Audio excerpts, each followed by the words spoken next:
ನಮ್ಮಪ್ಪರು ಮೂಲ ಕಲಾವಿದ್ರು ಅವರು ಒಕ್ಕಲ್ತನದಾಗ ಅಂದ್ರೆ ವ್ಯವಸಾಯ ಮಾಡ್ಕೊಂತ ಹುಟ್ಟಿದ್ರು ಕೂಡಗೆ ಗುರು ಇಲ್ದ ವಿದ್ಯೆ ಪ್ರಾಪ್ತಿ ಅವರಿಗೆ ಒಂದು ಮೂಲ ಹಾರ್ಮೋನಿಯಂ, ಆಮೇಲೆ ಬಯಲಾಟ ಕಥಾ ಸಂಚಾಲಕರು, ಅಕ್ಷರ ಅಭ್ಯಾಸ 3ನೇ ಕ್ಲಾಸ್ ಇದ್ರು ಕೂಡಗೆ ಹಳೆ ಕನ್ನಡ ಸ್ಪಷ್ಟವಾಗಿ ಹೇಳ್ತಾರೆ, ಉಚ್ಚಾರಣೆ ಮಾಡ್ತಾರೆ. ಮೂಲ ಅನಕ್ಷರಸ್ಥರು, ದನ ಕಾದು ಭೂಮಿ ಒಕ್ಕಲ್ತನ ಮಾಡಿ ಜೀವನ ಮಾಡಿರೋಂಥ ಮಕ್ಕಳು ಇವರಿಗೆ ಸರಸ್ವತಿ ವಿದ್ಯಾಪ್ರಾಪ್ತಿ ಆಗಿ ಅವ್ರಿಗೆ ಮೂಲ ಬಂದವು. ಅವ್ರು ಅಲ್ಲೆಲ್ಲಿದ್ದ ಹಿಡ್ದು ಬಯಲಾಟ ಆಡ್ಯಾರ, ಶಕುನಿ ಪಾಠ ಮಾಡ್ಯಾರ, ಪಾತ್ರಗಳು ತಾವೇ ಮಾಡ್ಯಾರ, ಕಥಾ ಸಂಚಾಲಕ ಆಗ್ಯಾರ.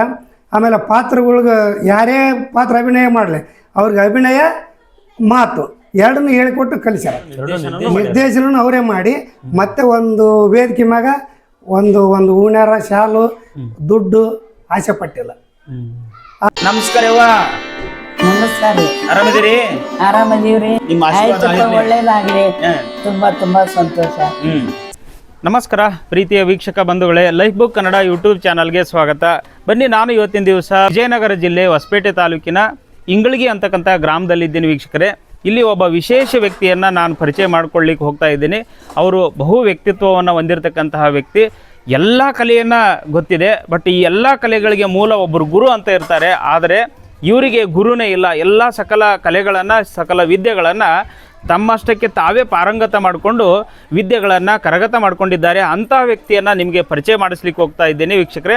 ಬನ್ನಿ, ನೇರವಾಗಿ ಅವರನ್ನು ಮಾತಾಡ್ಸೋಣ. ಅವರ ಹೆಸರೇನು, ಅವರ ಕಥೆ ಏನು, ಅವರ ವಿದ್ಯೆಗಳಾದರೂ ಹೇಗೆ ಒಲದು ಅಂತಕ್ಕಂಥ ವಿಚಾರವನ್ನು ಇಟ್ಕೊಂಡು ಇವತ್ತಿನ ದಿವಸ ವಿಡಿಯೋ ಮಾಡ್ತಾ ಇದ್ದೀನಿ. ಅವ್ರನ್ನ ಮಾತಾಡ್ಸೋಣ ವೀಕ್ಷಕರೇ. Welcome to life book Kannada. ದಯವಿಟ್ಟು ಹೊಸದಾಗಿ ನೋಡ್ತಕ್ಕಂಥ ವೀಕ್ಷಕ ಬಂಧುಗಳು ಚಾನಲನ್ನು ಸಬ್ಸ್ಕ್ರೈಬ್ ಮಾಡಿಕೊಂಡು ಇನ್ನೂ ಹೆಚ್ಚು ವಿಡಿಯೋಗಳನ್ನು ಮಾಡಲು ಪ್ರೋತ್ಸಾಹ ನೀಡಿ ವೀಕ್ಷಕರೇ. ನನ್ನ ಜೊತೆಗೆ ಆ ವಿದ್ಯೆಗಳನ್ನು ಪಾರಂಗತ ಮಾಡಿಕೊಂಡಿರ್ತಕ್ಕಂತಹ ತಂದೆ, ಅವರ ಮಗ ನನ್ನ ಜೊತೆಗಿದ್ದಾರೆ ವೀಕ್ಷಕರೇ. ಬನ್ನಿ, ಇವ್ರನ್ನ ಮಾತಾಡಿಸ್ಕೊಂಡು ಮುಂದೆ ಆ ಕಾರ್ಯಕ್ರಮವನ್ನು ಶುರು ಮಾಡೋಣ ವೀಕ್ಷಕರೇ. ಬನ್ನಿ ಸರ್, ನಮಸ್ಕಾರ. ತಂದೆಯವ್ರ ಮನೆಯಾಗ ಅದಾರ ರೀ? ಮನೆಯಾಗ ಅದಾರ? ಇದು ನಿಮ್ಮ ಅಂಗಡಿನಾ? ಅಂಗಡಿ. ಏನು ನಿಮ್ಮ ತಂದೆಯವ್ರ ಬಗ್ಗೆ ಭಾಳ ಕೇಳಿಬಿಟ್ವಿ. ಇಷ್ಟೊಂದೆಲ್ಲ ಕಲೆಗಳನ್ನು ಅವರು ಸಂಪಾದನೆಯನ್ನು ಮಾಡ್ಕೊಂಡಾರ. ಇವತ್ತಿನ ದಿವಸ ಸಿರಿವಂತಿಕೆ ಹಣದಿಂದ ಅಳಿಬೋದು ಕೆಲವೊಂದಷ್ಟು ಜನ, ಆದರೆ ವಿದ್ಯೆಯಿಂದ ಅಳಿಯುವಂಥದ್ದು ಮುಖ್ಯವಾದದ್ದು ಅಂತ ನಾನು ಹೇಳಲಿಕ್ಕೆ ಇಷ್ಟಪಡ್ತೇನೆ. ಯಾಕಂದ್ರೆ ಎಲ್ಲಗಳಿಗೆ ಈಗ ಹಣಕ್ಕೆ ಮೂಲ ಮೊದಲ ವಿದ್ಯೆ, ಹೌದಿಲ್ರಿ? ವಿದ್ಯೆ ಇರ್ಲಾರ್ದ ಏನನ್ನೂ ಸಂಪಾದನೆ ಮಾಡೋಕ್ಕಾಗಲ್ಲ. ಅಂತಹ ವಿದ್ಯೆಯನ್ನು ಹೊಂದಿರತಕ್ಕಂಥ ನಿಮ್ಮ ತಂದೆಯವ್ರು ಮಾತಾಡ್ಸೋಣ ಅದರಿ ಒಳಗೆ. ಬರ್ರಿ, ಹೋಗೋಣ ಬರ್ರಿ.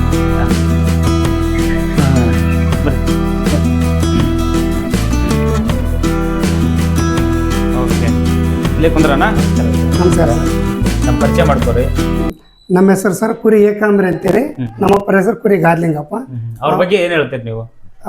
ನಮ್ಮಪ್ಪರು ಮೂಲ ಕಲಾವಿದ್ರು ಅವರು ಒಕ್ಕಲ್ತನದಾಗ ಅಂದ್ರೆ ವ್ಯವಸಾಯ ಮಾಡ್ಕೊಂತ ಹುಟ್ಟಿದ್ರು ಕೂಡಗೆ ಗುರು ಇಲ್ದ ವಿದ್ಯೆ ಪ್ರಾಪ್ತಿ ಅವರಿಗೆ ಪ್ರತಿಯೊಂದು.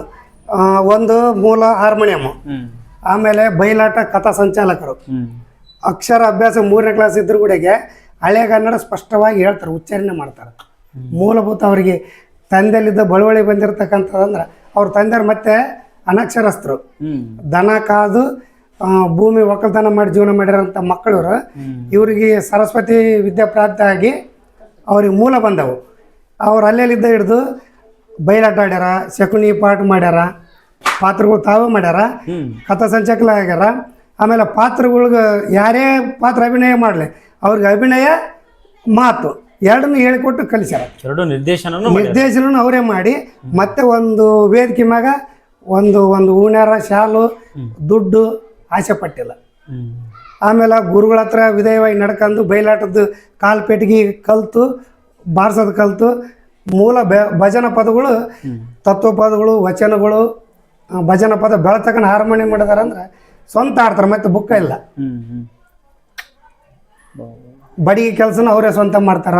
ಎಲೆಕ್ಟ್ರಿಷಿಯನ್ ಈ ಊರಾಗ ಫಸ್ಟ್ ಕರೆಂಟ್ ಬಂದಾಗ ಕಂಬ ಏರಿ ವೈರಿಗೆ ಕಲೆಕ್ಷನ್ ಕೊಟ್ಟು ಬಲ್ಪ್ ಹಾಕಿರೋ ಇವರೇ. ಕಲ್ತಿಲ್ಲ, ITI ಮಾಡಿಲ್ಲ, ಏನು ಮಾಡಿಲ್ಲ. ಬಡಿಗೆ ಕೆಲಸ ಮಾಡ್ತಾರ. ಮಡಿಕೆ, ಮೇಡಿ, ಕುಂಟಿ, ಬಾಕ್ಲು ಚೌಕಟ್ಟು, ಡೋರು. ಇವರು ಅಜ್ಜಿಗೆ ಕೊಂಡನಾಯಕನೊಳಗೆ ಇವಾಗೆ ಬಾಕ್ಲು ಚೌಕಟ್ಟು, ಡೋರು ಇವರು ಡಿಸೈನ್ ಗಿಳಿ ಮೊದಲು ಎಲ್ಲ ಡಿಸೈನ್ ಬರ್ತಿದ್ವು ಅಂತ ಡಿಸೈನ್ ಮಾಡಿರೋದು ಇವತ್ತಿಗೆ ಅದಾವ ಅವ್ರ ಮನ್ಯಾಗ. ಫ್ರೀ ಮಾಡಿಕೊಟ್ರ. ಫ್ರೀಯಾಗಿ ಮಾಡಿಕೊಟ್ಟ. ಯಾರು ಮಾಡ್ಕೊಡ್ತಾರೆ? ಅವಾಗಿನ ಕಾಲದಾಗ ಎಂತ ಇದು ನೋಡ್ರಿ ಅವ್ರಿಗೆ. ಆಮೇಲೆ ಮರಗಾಲ ಕಟ್ಟಿಗೆ ಅಂದು ಕುದುರೆ ಕುಣಿಸ್ತಾರ, ಡೊಳ್ಳು ಬಡಿತಾರ, ಇಷ್ಟೆಲ್ಲ ಇದು ವಿದ್ಯೆಗಳು ಇದ್ದಾವ. ಸಕಲ ವಿದ್ಯೆಗಳು. ಆಮೇಲೆ ಕುದುರೆ ತಾವೇ ಸ್ವಂತ ತಯಾರು ಮಾಡ್ಯಾರ. ಯಪ್ಪ ದುಡ್ಡು ಕಟ್ ಮಾಡಿ ಕಟ್ಟಿಗೆಯಿಂದ ಕಟ್ಟಿಗೆದು ಮಾಡ್ಯಾರ. ಕುಲ ಕಟ್ಟಿಗೆಲಿ ಮಾಡಿದ್ರು. ಕಟ್ಟಿಗೆದಾದ್ಮೇಲೆ ಅವು ಸ್ವಲ್ಪ ವಜೆ ಆಗ್ತಿದ್ವು ವೇಟ್. ಆಮೇಲೆ ಈಗ ನಾವು ಮಾಡ್ತೀವಿ, ನಮ್ಮ ಮಕ್ಕಳು ಮಾಡ್ತಾರ. ನಮ್ಮ ಮಕ್ಕಳು ಸಣ್ಣರ ಅದಾರ, 8 ವರ್ಷ 6 ವರ್ಷ. ನನ್ನ ಮಗ 6 ವರ್ಷ ಇರ್ಲಿಕ್ಕೆ ಕುದುರೆ ಹಾಕಕ್ಕಾಯ್ತದ. ಅವ್ರಿಗೆ ವಜೆ ಆಗ್ತಾವ ಅಂತೇಳಿ ಇವಾಗ ವೇಟ್ಲೆಸ್ ಕುದುರೆ ಮಾಡ್ಯಾರ. ಅವನ್ನ ನಿಮ್ ಮುಂದೆ ಪ್ರಸ್ತುತ ಪಡಿಸ ನಾನು ಮಾತಾಡ್ಸೋಣ. ಇದ್ರ ಕುರಿತು ಇನ್ನೊಂದಷ್ಟು ಹೆಚ್ಚಿನ ಮಾಹಿತಿಯನ್ನು ಪಡ್ಕೊಳ್ಳೋಣ. ಆಮೇಲೆ 78 ವರ್ಷ ಸರ್ ಇವಾಗ ವಯಸ್ಸು. ಇವಾಗ ಹೊಲ್ದಾಗ ಹೋಗಿ 1.5 ಎಕರೆ ಪಂಪ್ ಸೆಟ್ ಮೆಕ್ಕೆಜೋಳ ಇಟ್ಟಾರ. ನೀರ್ ಕಟ್ಟೋದವ್ರೆ, ಬದುಕು ಮಾಡೋದವ್ರೆ, ಎಣ್ಣೆ ಹೊಡೆಯೋದವ್ರೆ, ಬದುಕು ಮಾಡ್ತಕ್ಕಂಥದ್ದು ಅವ್ರೆ. 78 ವರ್ಷ ಈಗ ವಯಸ್ಸು. ಬೆಳಿಗ್ಗೆ 6 ಗಂಟೆಗೆ ಜಳಕ ಮಾಡ್ತಾರ. ನಾವು ಗುರುಗಳ ಆಶೀರ್ವಾದಾಗ 15 ವರ್ಷ ದೇವ ಪಾರಾಯಣ ಮಾಡ್ತೀವಿ. ನಾವು ಮಾಡೋದು 10 ಗಂಟೆ ಆಗ್ತದೆ ಪೂಜೆ ಮುಗಿಸೋದ್ರಾಗ. ಅವ್ರು 6 ಗಂಟೆಗೆ ಜಳಕ ಮಾಡ್ತಾರ. ನನಗೆ ಹೇಳ್ತಾರೆ, ನೀವು ಗುರುಗಳ ಆಶೀರ್ವಾದ ತಗೊಂಡಿರಾರು 10 ಗಂಟೆಗೆ ಪೂಜೆ ಮಾಡಿದ್ರೆ ನಿನ್ಗೆ ಹೆಂಗಪ್ಪ, 6 ಗಂಟೆಗೆಲ್ಲ ತಣ್ಣೀರು ಜಳಕ ಆಗ್ಬೇಕಂತ ನಮಗೆ ಹೇಳ್ತಾರೆ ಅವ್ರು. ಮತ್ತೆ ಅವ್ರಿಗೆ ಗುರುಗಳಿಲ್ಲ. ಏನ್ ಹೇಳ್ತೀರಿ, ಇಂತಹ ತಂದೆಯನ್ನ ನೀವು ಪಡ್ಕೊಂಡಿರಲ್ಲ, ಅದ್ರ ಬಗ್ಗೆ ನಂಗೆ ಹೇಳ್ರಿ. ಅದೇ ಈಗ ಅದಕ್ಕೆ ಹೇಳ್ಬೇಕಂದ್ರೆ ಐತಲ್ರಿ, ನಾವು ಓದಿದ್ದು SLC ಶಾಲೆ. ಹೊರಗಿನ ಪ್ರಪಂಚ ನೋಡ್ಕೊಂಡು ದುಡ್ಡು ನೋಡ್ಕೊಂಡು ನಾವು ಟ್ಯಾಕ್ಟ್ರಿ ಹೊಡಿತೀವಿ. ಅವ್ರು ಗುರು ಪರಂಪರೆ ಬಂದ್ಬಿಡೋದು. ರಕ್ತಗತವಾಗಿ ಭಜನೆ ಮಾಡ್ತೀವಿ, ಆಧ್ಯಾತ್ಮದಾಗ ಇದೀವಿ, ಒಂದು ದುರ್ಚಟಗಳು ಕಲ್ತಿಲ್ಲ. ಆದ್ರೂ ನಮ್ಮಪ್ಪರು ಮಾಡೋದು ಫ್ರೀ. ಅವರು ಇವಾಗ ಭಜನೆ ಎಲ್ಲಿಗೈತೆ ಅಂದ್ರೆ ಬೈಕ್ ತಗೊಂಡು ತಾವೇ ಪೆಟ್ರೋಲ್ ಹಾಕ್ಯಂದೋಗಿ ಬೆಳ್ತಕ್ಕನ ಭಜನೆ ಮಾಡಿ ಮನೆಗೆ ಬರ್ತಾರೆ. ಯಾರ ಹತ್ರ 100 ರೂಪಾಯಿ ಇಸ್ಕೊಂಬೋದಲ್ಲ. ಸತ್ತಾರ ಅಂದ್ರೆ ಬೆಳ್ತಕ್ಕನ ಭಜನೆ ಮಾಡ್ತಾರ. ಕುಡಿದ್ರೆ ಆಗೋದಲ್ಲ ಅವ್ರಿಗೆ. ಅಂಥವ್ರು ತಂದಿದ್ದು ನನಗೆ ಅದ್ರ ಬಗ್ಗೆ ಗೊತ್ತಿಲ್ಲ. ಇವ್ರು ನಮ್ಮಪ್ಪರೆಲ್ಲ ಫ್ರೀಯಾಗಿ ಮಾಡ್ತಾರೆ, ಇವ್ರು ಸರಿಗಿಲ್ಲ, ನಾವು ಇವಾಗಿನ ಪ್ರಪಂಚಕ್ಕೆ ಅಡೇಟ್ ಆಗ್ಬೇಕು, ನಾವು ದುಡ್ಕೊಂತಿಂದು ಸೌಕಾರಕ್ಕೆ ಬರ್ಬೇಕು, ಸೌಕಾರ ಆಗ್ಬೇಕು, ಈ ಮೈಂಡ್ ಸೆಟ್ ಇತ್ತು ನಮಗೆ. ಗದರ್ಸ್ತಿದ್ದ ಅಪ್ಪಾರನ್ನ. ಏನು ಹೋಗ್ತೀನಿ ನೀನು, ಅವ್ರು ದುಡ್ಡು ಕೊಡಲ್ಲ, ಏನಲ್ಲ, ಫ್ರೀ ಕುದುರೆ ಕುಣಿಸಿ ಬರ್ತಿ, ಜಾತ್ರೆಗೆ ಅಂದ್ರೆ ಹೋಗ್ತಿ, ಊರ ಜಾತ್ರೆಗೆ ಹೋಗ್ತಿ, ಅವ್ರು ಉಂಬ ಕೆಟ್ಟಿದ್ದು ಊಟ ಮಾಡಿ ಬರ್ತಿ. ಡೋಳು ಬಡಿಯೋಕೆ ಹೋದ್ರೂ ಅಡಿಕೆ ಎಲ್ಲ ಇಸ್ಕೊಂಡು ಡೋಳು ಬಡ್ದು ಮನೆಗೆ ಬರ್ತಿದ್ರು. 1 ರೂಪಾಯಿ ಇಸ್ಕೊಂಡಿಲ್ಲ. ಬೀರ್ಲಿಂಗೇಶ್ವರ ಪೂಜೆ ತಾತನ ಕಾಲದ ಮಾಡ್ಕೊಂತ ಬಂದ್ರೆ ದುಡ್ಡಿಗೋಸ್ಕರ ಮಾಡಿಲ್ಲ ಅವರು. ಇಷ್ಟು ಕಲೆ ಇದ್ರೂ ನನಗೆ ನಮ್ಮಪ್ಪನ ಹತ್ರ ಇಷ್ಟು ಕಲೆ ಐತೆ ಅಂತ ನಮಗೆ ಗೊತ್ತಿಲ್ಲ. ನಾನೆಲ್ಲ ಆಡಂಬರಕ್ಕೆ ಹೋದೆ, ಲಾರಿ ಕ್ಲೀನರ್ ಕೆಲಸ ಮಾಡಿದೆ, ಡ್ರೈವರ್ ಮಾಡಿದೆ, ಮೈನಿಂಗ್ ಇದ್ದಾಗ ಮಾಡಿದೆ, ಟ್ರಾಕ್ಟ್ರಿ ಓಡಿಸ್ತೀನಿ. ನನಗೆ ಆದಷ್ಟು ಕಲೆಗಳಿಗೆ ಬಿಸ್ನೆಸ್ ಮೈಂಡ್ ಎಲ್ಲ ಇತ್ತು. ಇದೆಲ್ಲ ಬೇಡಪ್ಪ ನಮ್ಗೆ ಯಾಕಂತೆ. ಆಮೇಲೆ ಪಾರಂಪರಿಕವಾಗಿ ನಾನು ಗುರುಗಳ ಆಶೀರ್ವಾದ ಆಗಿ ಆಧ್ಯಾತ್ಮದಾಗ ಇಳಿದ ಮ್ಯಾಗ ನಮ್ಮಪ್ಪರ್ದಾಗ ಏನು ಶಕ್ತಿ ಐತಿ, ಈ ಶಕ್ತಿ ನಮ್ಮ ಕೈ ತಗೊಂಬೋದಾಗೋದಿಲ್ಲ ಅಂತ ಈಗ ನಮ್ಗೆ ಅರಿವಿಗೆ ಬಂದಿತ್ತು. ಇಷ್ಟು ತಂದೆರ ಹತ್ರ ಇಷ್ಟು ಕಲೆ ಐತಿ, ನಾವು ಎಲ್ಲೆಲ್ಲ ಹುಡುಕಾಡಿದ್ನಲ್ಲ ಇಷ್ಟು ವರ್ಷ. ನೀವು ಎಲ್ಲೆಲ್ಲೇ ಗುರುಗಳನ್ನ ಹುಡ್ಕ್ಯಂತ ಹೋದ್ರಿ, ಎಲ್ಲೆಲ್ಲೇ ದೇವ್ರ ನೋಡ್ಕ್ಯಂತ ಹೋದ್ರಿ. ಬಟ್ ಮನೆಯೊಳಗ ಗುರು ಅದಾನ, ಮನೆಯೊಳಗ ದೇವ್ರ ಅದಾನ ಅಂತಕ್ಕಂಥದ್ದು ಇವಾಗ ಶಾರದೆ ಒಲಿಮೆ ಇಲ್ಲೇ ಇಟ್ಕಂದು ನಾನು ನನ್ನ ಪ್ರಪಂಚ ನಾನು ಎಲ್ಲ ತಿರುಗಾಡಿ ಮದುವೆ ಮಕ್ಕಳಾದ್ಮ್ಯಾಗ ನಂದು ಕೈ ಸೋತ ಮ್ಯಾಗ ನಾನು ಹಿಂದೆ ತಿರುಗಿ ನೋಡಿದಾಗ ನಮ್ಮಪ್ಪರ ಅದಾರ ಅಂತೇಳಿ ಗೊತ್ತಾದಾಗ ನಾನು ಎಲ್ಲೆಲ್ಲೇ ತಿರುಗಾಡಿ ಬಂದೆಲ್ಲ ಪ್ರಪಂಚ ಅಂತ ಅನಿಸ್ತೈತಿ. ಜ್ಯೋತಿರ್ಲಿಂಗ ತಿರುಗಾಡಿ, 8 ಶಕ್ತಿಪೀಠ ತಿರುಗಾಡಿ, 6 ಜನ ಮಕ್ಕಳದು ಸಂಸಾರ ಮದುವೆ ಆಗು ಹೋಗುಗಳು ನೋಡ್ಕೊಂಡು ಇಷ್ಟೆಲ್ಲ ಮಾಡಿ ಅವ್ರು ಮಾಡಿರ್ತಕ್ಕಂಥ ಕಲೆಗಳು ಸರ್. ಈಗ ನಮ್ಮ ಊರಲ್ಲಿ 100 ಜನ ಕುರುಬರು ಮನೆತನ ಇರೋದು, ಕಟ್ಟೆ ಮನೆಯವರು ಇಳೇವು ಮಾಡಿದ್ರಪ್ಪ ಅಂದ್ರೆ 100 ಜನಕ್ಕೆ ಇಳೇವು ಮಾಡೋಂಥ ಕೆಲಸ ನಮ್ಮ ಅಪ್ಪರೇ ಮಾಡಿದರು. ಆಮೇಲೆ ಮನೆ ನೋಡೋಕೆ ಹೋಳಿಗೆ ಊಟ ಮಾಡೋಕೆ ಹೋಗಿಲ್ಲ ಅಂದ್ರೆ ಅವ್ರ ಹತ್ರ 100-200 ರೂಪಾಯಿ ದುಡ್ಡು ತಗೊಂಡು ಅದರ ಪಾತ್ರೆ ಸಾಮಾನು ಅಂತೇಳಿ ಮಾಡಿ ನಮ್ಮ ದೈದರಿಗೆ ಆಗಲಿ, ಹಳ್ಳಿ ಊರಿದು ಹೋಗಿ ಹಾಕ್ಯಂಬರೋಕ್ಕಾಗೋದಲ್ಲ. ಇವಾಗೆಲ್ಲ ಆಟೋ ಎಲ್ಲ ಸೌಕರ್ಯ ಅದಾವೆ. ಅವಾಗ ಒಂದು ಶಾಮಿಲ್ ಹಾಕಾರಿಲ್ಲ ನಮ್ಮೂರಾಗ. ಅಂಥ ಟೈಮ್ ಅನುಕೂಲ ಆಗಲ್ಲ ಅಂತೇಳಿ ಪಾತ್ರೆ ಸಾಮಾನು ಮಾಡಿದರು. ಮತ್ತು ಅಲ್ಲಿ ಊರಮ್ಮ ಒಂದು ಪಾದಗಟ್ಟೆ ಮಾಡಿಸ್ಬೇಕಂತ ಹೇಳಿದಾಗ ಅದೇ ದುಡ್ಡಿನಾಗ ಬಂದು ಪಾದಗಟ್ಟೆ ಮಾಡಿಸಿ ಆ ದೇವ್ರಿಗೆ ಮಾಡಿದಾಗ ಕೆಲವರೆಲ್ಲ ಇರ್ತಾರೆ, ನೀನು ಯಾಕೆ ಮಾಡ್ತಪ್ಪ, ನಾವು ಊರಲ್ಲ ಇದೀವಪ್ಪ, ನಮ್ಮನ್ನು ಕೇಳ್ದಂಗೆ ಮಾಡ್ತೇವಪ್ಪ ಅಂದ್ರೆ ಕೂಡ ಅದ್ರ ಬಗ್ಗೆ ಗಮನನೇ ಕೊಡ್ದಂಗೆ ಅವ್ರ ಪಾಡಿಗೆ ಅವ್ರು ಮಾಡಿರೋರು. ನಮ್ಮದು 25 ಜನ ನಮ್ಮ ಕುರುಬರು, ನಮ್ಮ ದೈದ್ದು ಮನೆತನ ಅದಾವು. ಹುಲಿಯಮ್ಮನ ಗುಡಿ ಕಟ್ಬೇಕಂತ ಹೇಳಿದಾಗ ಹೇಳಿದ್ರು, ಮೈಸು ಪ್ರಾರಂಭ ಆಗಿಬಿಡ್ತು, ಬಿಟ್ಟು ಹೋಗ್ಬಿಟ್ರು. ಅವರೊಬ್ಬರೇ ಹಗಲು ರಾತ್ರಿ ಒದ್ದಾಡಿ ಕಟ್ಟಿಗೆ ಬಾಕ್ಲಿ ಚೌಕಟ್ಟು ಮಾಡೋಕೆ ಕೊಂಡನಾಯಕನಳ್ಯಾಗ ಆತ ಮುಸ್ಲಿಮ್ಸರ ಹತ್ರ ದುಡ್ಡು ಅಡ್ವಾನ್ಸ್ ಕೊಟ್ಟು ಬಂದಿದ್ರು. ಆತ ಮಾಡಲಿಲ್ಲ. ಸ್ವತಃ ಅಪ್ಪ ಗುಡಿಯಾಗ ಕುಂತ್ಕೊಂಡು ಚೌಕಟ್ಟು ಡೋರು ತಾವೇ ತಯಾರು ಮಾಡಿ ಗುಡಿಗೆ ತಾವೇ ಕುಂದಿರಿಸಿ ಹಂಪಿ ಒಳಗೆ ಹೋಗಿ ಹುಲಿಗೆಮ್ಮ ಹೊಸರಮ್ಮನ ತಂದು ಸ್ಥಾಪನೆ ಮಾಡಿಸಿ ಆ ಕಾರ್ಯಕ್ರಮ ಮಾಡಿ 3 ತಿಂಗಳಿಗೆ ನಮ್ಮ ಅಣ್ಣರಿಗೆ ನೌಕರಿ ಸಿಕ್ತು. ಫಸ್ಟ್ನೇ ಸಂಬಳ ತಂದು ಆ ದೇವ್ರಿಗೆ ಮಕರಂಬ ತಾಳಿ ಮಾಡಿಸಿ ಹುಲಿಗೆಮ್ಮ ಹೊಸರಮ್ಮನ ಇಲ್ಲಿ ಹಿಂಗಳಿಗೆ ಪ್ರತಿಷ್ಠಾಪನೆ ಮಾಡಿಸ್ಯಾರ. ನಾನು ಮಾಡಿನಂತ ಇವತ್ತಿಗೆ ಹೇಳ್ದಲ್ಲ ಅವರು. ಆ ಮಂಬೋದಿಲ್ಲ, ನಮ್ಮ ಹತ್ರ ಐತಿ, ಸ್ವಲ್ಪ ತೋರಿಸ್ತೀವಿ.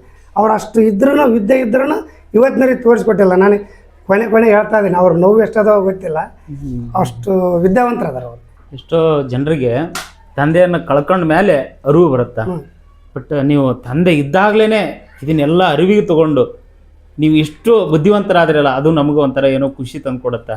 ಇಲ್ಲ ಮನೆಯೊಳಗನ ಅಪ್ಪ ಇದ್ದಾಗಲೇ ನಾವು ಅಪ್ಪನ ವ್ಯಕ್ತಿತ್ವ, ಅಪ್ಪನ ಹಿರಿಮೆ, ಅಪ್ಪನ ಬೆಲೆ ಏನು ಅಂತಂದು ನೀವು ತಿಳ್ಕೊಂಡ್ರಿ ನೋಡ್ರಿ. ಆಮೇಲೆ ನಮ್ಮ ವೀಕ್ಷಕರಿಗೂ ಕೂಡ ಇದು ಒಂದು ಒಳ್ಳೆ ಮಾರ್ಗದರ್ಶನ ಆಗುತ್ತೆ ಅಂತ ನಾ ಭಾವಿಸ್ಕೊತೀನಿ. ಇನ್ನೊಂದು ಸರ್, ನಾನು ಗುರುಗಳ ಆಶೀರ್ವಾದ ಮಾಡಿದ ಆದ್ಮೇಲೆ 6 ವರ್ಷ ನಾನು ನಿತ್ಯ ಅಮ್ಮನ ಪಾರಾಯಣ ಮಾಡೀನಿ, ಪುರಾಣಕ್ಕೆ ಹೋಗಿನಿ. ಎಲ್ಲಿ ಹೋದ್ರಪ್ಪ ಅಂದ್ರೆ ನನ್ನ ಅಕ್ಷರ ಉಚ್ಚಾರಣೆ ಮಾಡೋದನ್ನ ಯಾರು ಕಂಡು ಹಿಡ್ದಿಲ್ಲ. ಒಂದು ದಿನ ನಾನು ಇಲ್ಲಿ ಪಾರಾಯಣ ಮಾಡ್ತಾ ಇದ್ದೀನಿ ಮನ್ಯಾಗ, ಅವ್ರು ತೋಟದಾಗ ಹೋಗಿ ಬಂದಾರ. ಬರ್ಬೇಕಾದ್ರೆ ಅವರು ನಾನು ಪಠನೆ ಮಾಡ್ತಕ್ಕಂಥದ್ದನ್ನ ಅಬ್ಸರ್ವ್ ಮಾಡಿ ನಾನು ಪೂಜೆ ಮುಗಿಸಿ ಬಂದಿದ್ದೆ. ಒಂದೇ ಒಂದು ಅಕ್ಷರ ಕಂಡು ಹಿಡ್ದು ಹೇಳಿದ್ರು, ಅವತ್ತೇ ನನಗೆ ಸಿದ್ಧಿ ದಾರಿ. ಅಲ್ಲಿವರೆಗೆ ನಾನು ಅದನ್ನ ಎಷ್ಟು ನಾನು ನಿತ್ಯ ಪಾರಾಯಣ ಮಾಡೀನಂದ್ರೆ ಸ್ಪಷ್ಟತೆ ಬಂದಿದ್ದಿಲ್ಲ. ನಾ ಯಾರು ಹೇಳಿಕೊಟ್ಟಿಲ್ಲ ಅದನ್ನು, ನನಗೆ ನನ್ನ ಅರಿವು ಕೂಡ ಬಂದಿಲ್ಲ. ಅದು ಎಷ್ಟು ವ್ಯತ್ಯಾಸಗಳಿದಾವಲ್ಲ, ನಕಾರ ನಾಕಾರ ನನಗೆ ಅದು 6 ವರ್ಷ ನಿತ್ಯ ಪಾರಾಯಣ ಮಾಡೀನಿ, ಗ್ರಹಣದಾಗ ಪಾರಾಯಣ ಮಾಡೀನಿ, ಎಲ್ಲ ಮಾಡಿದ್ರು ಕೂಡ ನನ್ನ ಅರಿವಿಗೆ ಬಂದಿಲ್ಲ. ಬುದ್ಧಿವಂತರು ನನಗೆ ಯಾರು ತಿದ್ದಿ ಹೇಳಿಲ್ಲ. ಎಲ್ಲ ಕಲಿಸಿದ್ದು ತಂದೆ. ಅವ್ರು ತೋಟದಾಗ ಹೋಗಿ ಸುಮ್ಮನೆ ಬಂದರು, ಕಾಲಿಗೆ ನೀರು ಹಾಕ್ಯಂದು ಒಳಗೆ ಬಂದರು. ನೀನು ಪೂಜೆ ಮಾಡ್ಬೇಕಾದ್ರೆ ಈ ಉಚ್ಚಾರ ಮಾಡಿ ನೋಡ ಅಂತ ಹೇಳಿದ್ರು. ಆ ಅಕ್ಷರ ತಿದ್ಕೊಂಡ ಮ್ಯಾಗ ನನಗೆ ಅವ್ರಿಗೆ ಗೊತ್ತಾಗುತ್ತಾ? ಅವ್ರಿಗೆ ಗೊತ್ತಾಗೈತಿ. ಇಲ್ಲಿ ಇದ್ದಿಲ್ಲ ಅವರು, ನೀವು ಉಚ್ಚಾರಣೆ ಮಾಡುವಾಗ. ನಾನು ಇಲ್ಲಿ ಪಠನೆ ಮಾಡೋ ಟೈಮ್ನಾಗ ಅವ್ರು ತೋಟದಾಗ ಇದಾರ, ಬಂದಾರ. ನಾನು ಮಾಡೋ ಟೈಮ್ನಾಗ ಎಲ್ಲ ನಾಕಾರಗಳು ಜಾಸ್ತಿ ಬರ್ತಾವ. ಅದ್ರಾಗ 8ನೇ ಅಧ್ಯಾಯದಾಗ ಬರ್ಬೇಕಾರೆ ಅಲ್ಲಿ ಬರ್ತಾವೆ. ಅಲ್ಲಿ ಪಾರಾಯಣ ಮಾಡ್ಬೇಕಾರೆ ಅವ್ರು ಅಬ್ಸರ್ವ್ ಮಾಡ್ಯಾರ, ಕಾಲು ತೊಳ್ಕೊಂಡು ಒಳಗೆ ಬರ್ಬೇಕಾರೆ ನಾಕ ವ್ಯತ್ಯಾಸ ಐತೆ ಅಂದರು. ನಾನು ಅದನ್ನು ಸತತವಾಗಿ 15 ದಿನ ಮತ್ತೆ ಅದನ್ನ ಪಾರಾಯಣ ಮಾಡಿದೆ ನಾಲಿಗೆನ. ಅವತ್ತು ನನ್ನ ನಾಲಿಗೆ ಶುದ್ಧ ಐತಿ, ಈಗ ಸ್ಪಷ್ಟತೆ ಐತಿ. ಪುರಾಣಕ್ಕೆ ಹೋದ್ರೆ ನಾನು ಸ್ಪಷ್ಟವಾಗಿ ಅದನ್ನು ಪುರಾಣ ಮಾಡಬಲ್ಲೆ ಅಂತ ಧೈರ್ಯ ಬಂತು. ಪುರಾಣ ಮಾಡ್ತೀರಿ ನಾವು? ದೇವಿ ಪುರಾಣ ನಿತ್ಯ ಪಾರಾಯಣ ಮನೆಯಾಗ ಐತಿ, ದಸರಾಗೂ ಪಾರಾಯಣ ಮಾಡ್ತೀವಿ. ಅದು ಒಂದು ಅಕ್ಷರ ನಾನು ಅಪಸ್ವರ ನುಡಿದಕ್ಕೆ 6 ವರ್ಷ ದುಡಿದ್ರು ಕೂಡ ನನಗೆ ಫಲ ಸಿಕ್ಕಿಲ್ಲ. ನನ್ನ ಅನುಭವ ಇದು ಅನುಭವ. ನಿತ್ಯ ನಾನು 6 ವರ್ಷ ಪಾರಾಯಣ ಮಾಡಿದ್ರ ಕೂಡ ಪುರಾಣಕ್ಕೆ ಹೋದ್ರ ಕೂಡ ಸ್ಪಷ್ಟತೆ ಇಲ್ಲ. ದೇವಿ ಪುರಾಣ ಏನು, ಅದ್ರ ಮಹತ್ವ ಏನು, ಅದ್ರಾಗ ಏನೈತೆ ಅಂತ ನನಗೆ ಅರಿವೇ ಬರಲಿಲ್ಲ. ಆ ಅಕ್ಷರ ನಾನು ಶುದ್ಧ ಆದಮೇಲೆ ಇವತ್ತು ನನಗೆ ಆ ದೇವಿದ ಅದ್ರ ಒಳಗದ ಒಡನಾಟ ಗೊತ್ತಾಗಿದೆ. ಇದು ನನ್ನ ಅನುಭವ. ಅವಾಗ ನಾನು ಮನೆಗೆ ಇಷ್ಟ ಶಕ್ತಿ ಇಟ್ಕೊಂಡು ನಾನು ಪ್ರಪಂಚ ಎಲ್ಲ ತಿರುಗಾಡಿ ಬಂದೇನಲ್ಲ ಅಂತೇಳಿ ಅವ್ರ ಬಗ್ಗೆ ನಾನು ಭಾಳ ಮುತುವರ್ಜಿ ತಗೊಂಡೆ. Okay sir, okay. ನಿಮ್ಮ ತಂದೆಯವ್ರ ಬಗ್ಗೆನೇ ಎಷ್ಟೊಂದು ಮಾಹಿತಿ ಹೇಳಿದ್ರಿ. ಇನ್ನೂ ಹೇಳಿದ್ರೂ ತೀರ್ಲಾರ್ದಂತಹ ಮಾಹಿತಿ ಅವ್ರ ಹತ್ರ ಅದಾವ. ಅವ್ರನ್ನ ಕೇಳಿ ಇನ್ನೊಂದಷ್ಟು ಹೆಚ್ಚಿನ ಮಾಹಿತಿ ಪಡ್ಕೊಳ್ಳಿ ಸರ್. ಆಮೇಲೆ ಇನ್ನೊಂದು ಸರ್, ಹೇಳಿ. 96ರಾಗ ನಾವು ಬೋರ್ ಹಾಕ್ಸಿದ್ವಿ ಸರ್. ಬೋರ್ ಹಾಕ್ಸಿದ ಮೇಲೆ ಮನೆ ಸಮಸ್ಯೆ, ಸಂಸಾರ ಕಷ್ಟಗಳು ಬಂದಾಗ ಅವರು ಏಕದಶಿಗೆ ಪಾಂಡುರಂಗ, ಕಾರಿನವರ ಪಾಂಡುರಂಗನ ಗುಡಿ ಐತಿ. ಆ ಗುಡಿಗೆ ಹುಟ್ಟು ಬಟ್ಟಿಲ್ಲ ಅವ್ರು ಅಲ್ಲೇ ತೋಟದ ಮೈ ತೊಳ್ಕೊಂಡು ಹಳಿ ಇಟ್ಕೊಂಡು ರೈಲ್ಗೆ ಗೇಡಿಗೆ ಸೀದಾ ಹೋಗಿ ಬೆಳ್ತಕ್ಕನ ಭಜನೆ ಮಾಡಿ ಮನೆಗೆ ಬರ್ತದೆ. ಅಂಥ ಕಷ್ಟ ಕಾಲದಾಗ ಗುಡಿಗೆ ದೈವಭಕ್ತಿ ಒಂದೇ ಬಟ್ಟೆನ ಮೈ ತೊಳ್ಕೊಂಡು ಹೋಗಿ ಭಜನೆ ಮಾಡಿ ಬಂದರೆ ಯಾರ ಹತ್ರ ಕೈ ಚಾಚಿ 10 ರೂಪಾಯಿ ಕೇಳಿಲ್ಲ. ಇವತ್ತು ಸೈಕಲ್ ಹೋಯ್ತು, ಗಾಡಿಕ್ಕೆ ಅಂದ್ರೆ ತಿರುಗಾಡಿದ್ರ ಗುಡಿಗೆ ಯಾರ ಹತ್ರ ಹೋಗಿ 100 ರೂಪಾಯಿ ಇಸ್ಕೊಂಡಿಲ್ಲ, ಭಜನೆ ಮಾಡಿ ಬರ್ತಾರೆ. ಪಾಂಡುರಂಗ ಅಷ್ಟು ಅಪ್ಪಟ ಭಜನೆ. ಆಮೇಲೆ ಇನ್ನೂ ಒಂದು ಹೇಳ್ತಿದ್ರು ಅವ್ರ ಮೂಲ ಏನೈತೆ ಗೊತ್ತಿಲ್ಲ. ಏಕಾದಶಿ ದಿನ ನಮ್ಮ ಮನ್ಯಾಗ ಏನೇ ಅಡುಗೆ ಮಾಡಲಿ, ಮಟನೇ ಮಾಡಲಿ, ಚಿಕನೇ ಮಾಡಲಿ, ತತ್ತೆ ಮಾಡಲಿ, ಊಟ ಮಾಡಿ ಭಜನೆಗೆ ಹೋಗ್ತಿದ್ರು. ನಾನು ಸ್ವಲ್ಪ ತಿಳುವಳಿಕೆ ಇಲ್ದಕ್ಕಿಂತ ಮುಂಚೆ ಅವ್ರನ್ನ ಕೇಳ್ತಿದ್ದೆ, ನೀನು ದೇವ್ರ ಗುಡಿಗೆ ಹೋಗ್ತಲ್ಲಪ್ಪ, ನೀನು ಮಟನ್ ಊಟ ಮಾಡಿ ಹೋಗ್ತಲ್ಲ, ದೇವ್ರು ಹೆಂಗೆ ಮೆಸ್ತಾನ? ಕೇಳಿದ್ರು ಕ್ವಶನ್. ನಾನು ಕೇಳ್ತಿದ್ದೆ. ಕೇಳಿದ್ರೆ ಅವ್ರು ಏನು ಹೇಳ್ತಿದ್ರು, ನನಗಿನ್ನೂ ಇಷ್ಟು ಜ್ಞಾನ ಇಲ್ಲ, ಶಿಶುನಾಳ ಸೇರಿಬ್ರಲ್ಲ ಸಾಧನೆ ಮಾಡ್ಯಾರಲ್ಲ, ಏನು ಮಾಡ್ಯಾರಪ್ಪ, ಮುಸ್ಲಿಮ್ಸ್ ಆಗಿ ಹುಟ್ಟಿ ಬ್ರಾಹ್ಮಣ ಆಗಿ ತೀರ್ಕೊಂಡ್ರಲ್ಲ ಅಂತ ಹೇಳ್ತಿದ್ರು. ನನಗೆ ಗೊತ್ತಿಲ್ಲ ಅದ್ರ ಬಗ್ಗೆ. ಆಮೇಲೆ ಇವ್ರ ಜೊತೆ ಒಡನಾಡಿ ಈಗ ಅನುಭವ ಬಂದಂಗಲ್ಲ, ಮನಸ್ಸು ಶುದ್ಧವಾಗಿತ್ತಪ್ಪ ಅಂದ್ರೆ ಎಲ್ಲಿಗೆ ಹೋದ್ರು ಏನಾದರೂ ಕೆಲಸ ಸಾಧನೆ ಆಗ್ತತಿ, ಸಿದ್ಧಿ ಆಗ್ತತಿ, ಅಡೆತಡೆಗಳು ಯಾವ ಇರೋದಿಲ್ಲ ಅಂತ ಈಗ ಗೊತ್ತಾಯ್ತು ಮನವರಿಕೆ. ಇಷ್ಟೆಲ್ಲ ತಂದೆಯಿಂದ ಕಲ್ತ್ಬಿಟ್ರಿ ನೀವು ವಿಷಯ ನೋಡ್ರಿ. ಮನಸ್ಸೇ ಎಲ್ಲ ಮುಖ್ಯ. ಮನಸ್ಸು ಶುದ್ಧವಾಗಿತ್ತು ಅಂದ್ರೆ ಎಲ್ಲ ಶುದ್ಧವಾಗಿರುತ್ತೆ ಅನ್ನೋದಕ್ಕೆ ನಿಮ್ಮ ತಂದೆಯವ್ರ ಸಾಕ್ಷಿ. ನಿಜವಾದದ್ದು ಮೈಲಿಗೆ ಅಂತಂದ್ರೆ ಮಡಿಯಿಂದ ಆಗ್ತಕ್ಕಂಥದ್ದಲ್ಲ. ಮನಸ್ಸು ಮೈಲಿಗೆ ಆತಂದ್ರೆ ಮೈಲಿಗೆ ಆದಂಗೆ, ಮನಸ್ಸನ್ನು ಶುದ್ಧವಾಗಿ ಇಟ್ಕೊಂಡೆ ಅಂದ್ರೆ ಎಲ್ಲ ಶುದ್ಧ ಇದ್ದಂಗೆ. ದೇಹಕ್ಕೆ ಜಳಕ ಬೇಕಾಗಿಲ್ಲ, ಮನಸ್ಸಿಗೆ ಜಳಕ ಬೇಕೆ. ಓಕೆ ಸರ್, ಅಂತ ಮಾತು ಹೇಳಿದ್ರಿ, ಭಾಳ ಖುಷಿ ಆಯಿತು ನಿಮ್ಮ ಜೊತೆ ಮಾತಾಡಿಸಿ. ಇನ್ನೂ ಹೆಚ್ಚಿನ ಮಾಹಿತಿ ಅವ್ರನ್ನ ಪಡ್ಕೊಳ್ಳೋಣ. ಇಷ್ಟೆಲ್ಲ ಮಾಹಿತಿ ಹೇಳಿದ್ರಿ, ಥ್ಯಾಂಕ್ ಯು ಸರ್. ನಮಸ್ಕಾರ. 61ನೇ ಇಸ್ವಿಗೆ ನಮ್ಮೂರಾಗ ಮೊದಲು ಹಿಂದೆ ಬಯಲಾಟ ಆಡ್ತಿದ್ರು. ಅದು ಬಿಟ್ಟು ಒಬ್ಬರನ್ನ ನಾಟಕ ಮಾಸ್ಟರ್ನ ಕರ್ಕೊಂಬಂದರು 1961ರಲ್ಲಿ. ಅವ್ರ ಜೊತೆಗೆ ನಾವು ಒಂದು ಸ್ವಲ್ಪ ದಿನನಿತ್ಯ ಅವ್ರ ಜೊತೆಗೆ ಹೋಗಿ ಕೂತ್ಕೊಂಬೋದು. ಹಂಗಾಗಿ ಅದರಲ್ಲಿ ಒಂದು ಪಾತ್ರ ಕೊಟ್ಟರು, ರುಕ್ಮಿಣಿ ಪಾತ್ರ ಅಂತೇಳಿ, ಅದನ್ನು ಮಾಡಿದ್ವಿ. ಹಂಗಾಗಿ ನಮಗೆಲ್ಲ ಅದರದ್ದು ಒಡನಾಟ ಆಯ್ತು. ಇದ್ರ ಬಗ್ಗೆ ಒಂದು ಸ್ವಲ್ಪ ನಾವು ಕಲಿಬೇಕನ್ನೋ ಒಂದು ಆಸೆ ಆಯಿತು. ಕಲಿಯೋಕ್ಕಿಲ್ಲ, ಕೈಯಾಗ ದುಡ್ಡಿಲ್ಲ.